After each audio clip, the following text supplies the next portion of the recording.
finding a place that first night to sleep.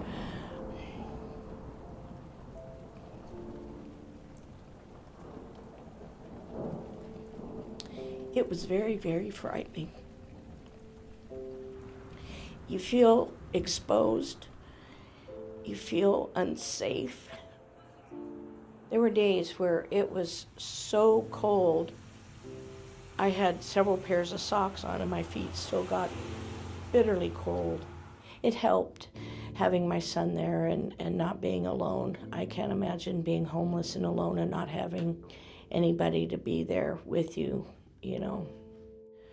Of course, I had my little dog, Peanut, with me too, so she was a big help to keep our spirits up. When we found out about the Council for the Homeless, I was excited because I thought, well, maybe there's finally a light at the end of the tunnel. I contacted Ginger and said, now what do I do? We need help with some deposits and stuff. Can you help us? And she said, absolutely. The Council for the Homeless took care of all that. When Lamura came in and met with Ginger, Ginger knows exactly, what we can do, what programs can help, what kind of funding we have available. Education, work source, credit counseling, apartments, all that information was there, right there. And that's what the Council for the Homeless does. We are able to get somebody like Lamura from her car to housing as quickly as possible.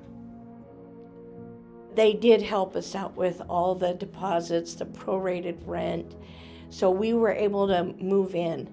Like the next day we learned we were approved for the apartment. I was just elated. That was probably the first good night's sleep I'd had in months. It was wonderful. If Council for the Homeless didn't exist, my son and I would still be living in our car. I think this homeless experience taught us to be a lot more compassionate and understanding towards people that are less fortunate than ourselves.